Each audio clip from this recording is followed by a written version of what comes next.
Thank you, Urs, too kind. So welcome back, mighty global executive MBAs.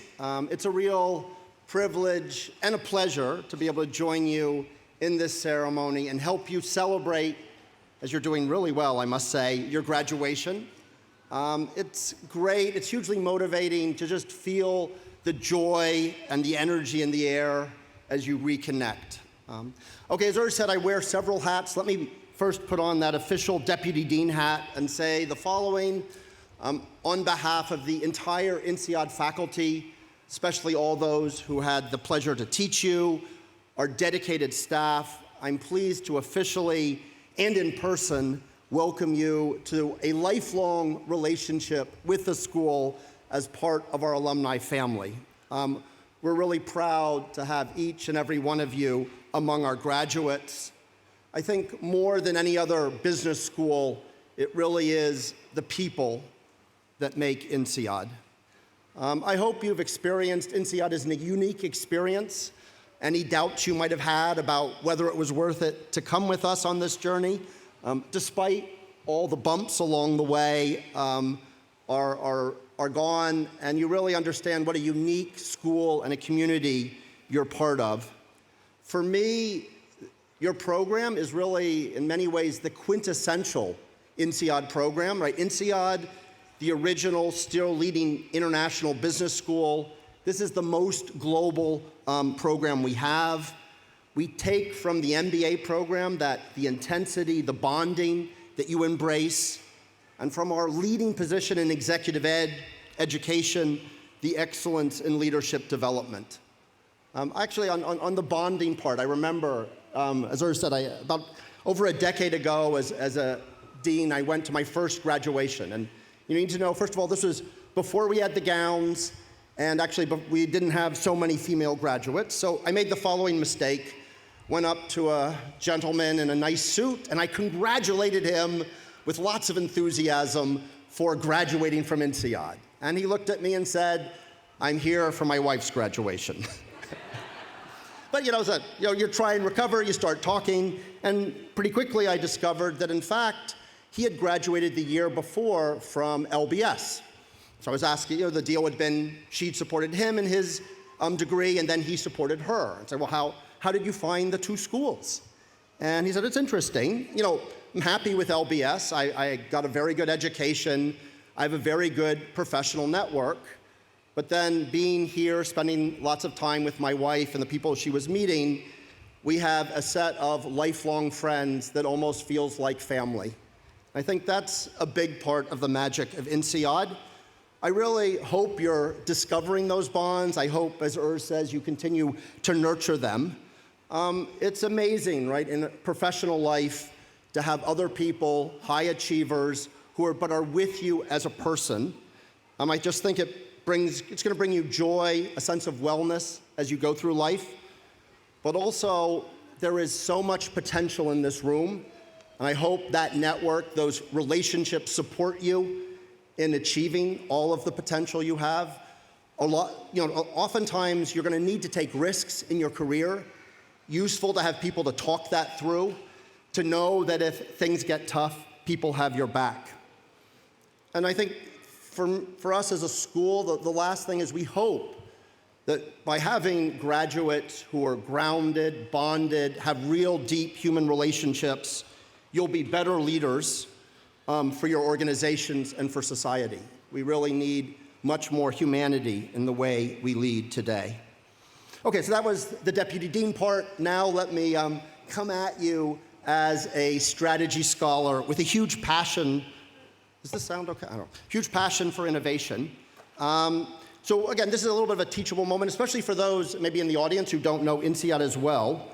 How is it that INSEAD has all this amazing talent sitting in the room in the middle of Fontainebleau, France? How do we have such a unique experience? So the key thing to know about INSEAD at first is, we welcome the first class in the chateau, like 58 students, not like maybe one GEMBA section in 1959, which may seem like a while ago, but in fact, INSEAD was late. right? The first business school doing MBAs was Tuck at Dartmouth in 1900. Other schools like, Harvard Business School are coming in at 1908. So we're like 50 years late to the party. And as many of you know, if you come late against entrenched incumbents, you have to think about the strategy. And INSEAD in many ways is a textbook example of a late disruptive entrant. So first of all, one thing that's really helpful is to have a sense of mission, especially if you're going to try and get people to come to study business in the Fontainebleau forest. So something to rally people and get the first talented people to buy in. And so obviously, INSEAD leveraged that sort of magic moment in the 50s and the 60s when there was this huge excitement about building Europe. One is reminded today, unfortunately, of the depth of conflict that Europe is capable of and the suffering. And there was a real energy to bring that, to put that behind Europe as business leaders. So that real sense of peace. And again, if you think about it, those original 55 people, they're the ones who recommended the next classes and the next classes. And I think if you think about you're coming to INSEAD, there were probably people you met who had a degree, who encouraged you. If you go back, there's probably connections all the way from you back to some of those crazy original classes. One anecdote, it wasn't easy to get, if you think about France actually has an ambivalent views of business, as those who know French culture.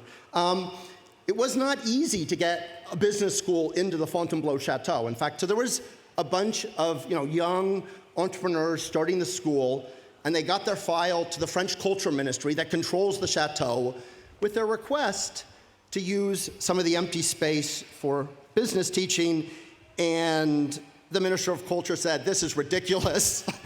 Apparently tossed the file on the floor and said, "I don't want business in this cultural asset." The team picked themselves up. They fought hard, used their network to get in to have a meeting with the Minister of Culture. And they famously started out, "Monsieur le Ministre, you have to understand business is an art." And they took it from there. So, okay, that sense of mission, really important. But obviously the second thing you need if you're coming late is you don't go head-to-head with the competition. You've got to bring new value. And so clearly the idea that this school was born international from day one was intricate. Also, compressing the learning, having the most intense degree programs ever was a huge part. And then the last part was, go for different customers. So at first it was going for Europeans, then international. But the other thing that was really important, also for your program, is the school was completely broke at the beginning. It sounded nice to be international and not associated with any country, but there was no EU budgets at that time. There were no subsidies. There were just a bunch of, a small class of degree program students. So that's what, necessity is the mother of invention. That's what led the school to really pioneer leadership development, even, company-specific, going deep in leadership development with companies before the Americans, and really build a set of capabilities that we blended into your program. So that was the beginning. And then a few things happened.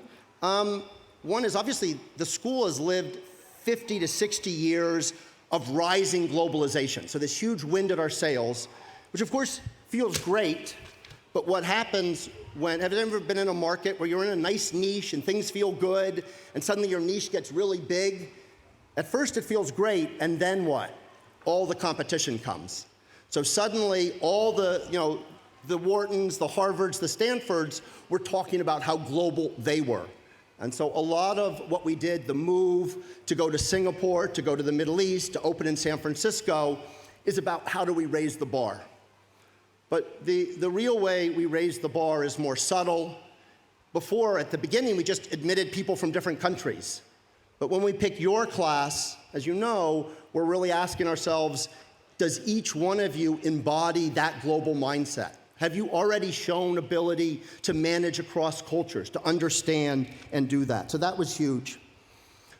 The other thing that we did, again, maybe our mistake. We kind of thought the whole mission bringing peace and prosperity to Europe was done, but we'll double down on that one again. But clearly in the last decade, the big push has been how do we rethink the relationship between business and society and really make sure business is, as it should be and can be, a huge force for good. And there's just been an amazing resonance with the alumni community. Right? One of the messages, I think, here is stay connected to each other, but start reaching out to other GEMBA classes and to the wider community. I'll just tell you, in terms of values, we'd never before raised big money from alumni. It's mostly been from companies or governments. But we're going to complete a capital campaign of $300 million. About 80% of that was given by alumni who are committed to making sure the school and its alumni are a force for good. Okay, so you're all out there in a crazy world. I think hopefully you'll agree that you're well equipped and that INSEAD the world needs more people like INSEAD grads. Again, we're kind of getting into this post-pandemic thing. I know it's like wave 7 here in France, but I think we just get numb, and so we can at least pretend that we're in a post-COVID world. And again, one of the things is you see a lot of things bounce back, right? There's, will people travel again? Will people go out at night in Dubai and London? It all bounces back, as we discover when we try and travel. However, there were certain really big trends hitting the world even before 2020 that have just been accelerated over this pandemic. So obviously one, as Urs alluded to, data and digital, whether it's how you shop or learn or collaborate, this thing's on steroids. And again, really, we need leaders who can think differently, who have the ability to take risks and try new things. The second big thing, clearly, and again, I think, actually I'd just say this, school is really well positioned. We never went out to create the world's leading network, the global network of entrepreneurs and venture capitalists, but INSEAD has that, partly because I think, we got all these multicultural people who sometimes don't fit in anymore and think, hey, maybe it's going to be easier if I go out and start my own thing. So that worked well for us. Clearly, the pandemic has deepened the issues around business and society. It was there before, but all of the concerns about wellness and inclusion are accelerated. And again, it just doesn't ring true anymore to say, it's going to be too hard to change the economy to save the planet. When you look at what was done in terms of disrupting the economy for the pandemic, you look what the Chinese are still doing in response to the pandemic, it's just not credible that we can't step up and make the changes ultimately for global warming. So again, I think both of those big events, they play to our strengths as a school and as a community. But there's a third one that's a little more challenging, right? So there's this rising nationalism, identity politics, that's clearly coming together in a moment of questioning of deglobalization, and in some areas, even in a period of deglobalization. Again, we have to be careful, because again, we will all be poorer if we give up on globalization, right? Again, if you face global problems, you can do a lot more if you're, a CPG company like Unilever or Procter & Gamble. If you're going to redesign your products and your packaging and take energy out, you can invest a ton for a 3 billion person market. If we carve this up and there's lots of protectionism, you will not get the same level of innovation that we need. At the same time, it's obviously incredibly important that we listen to the criticisms, right? Whether it's technology or globalization, there have been way too many losers, and typically not the people sitting in this room. But there are a lot of losers in these big trends who in many countries are not being taken care of well enough. I just sometimes think about the chateau, right? So this chateau was built hundreds and hundreds of years of French kings, French elites, who thought that system would go on forever until there was a moment when those elites completely lost touch what was happening on the streets and in the cities, and they lost their legitimacy. So just to say, if you're kind of cynical, not only do you have the most ability to make the change, but people in this room probably have most at risk if we don't. So okay, that got a little bit heavy, so that, again, it's a graduation, so we get to do that. Let me just end up by reiterating what I said at the beginning. The GEMBA, your program, is incredibly important to the school. It's at the heart of what we do. The network that we're building in this community is really amazing. 3 things I'd ask you to do. Send us talent, right? I mean, we rely on, you understand what INSEAD's about. You see amazing people around. When you see people, whether they're great on global, great on innovation, great commitment to responsible leadership, think about what they'll bring to their classmates and send them our way. Okay, so I hate to say this, but we have a lot of expectations of you. It's pretty simple. Deliver economic and financial performance while contributing to social progress. So good luck with that.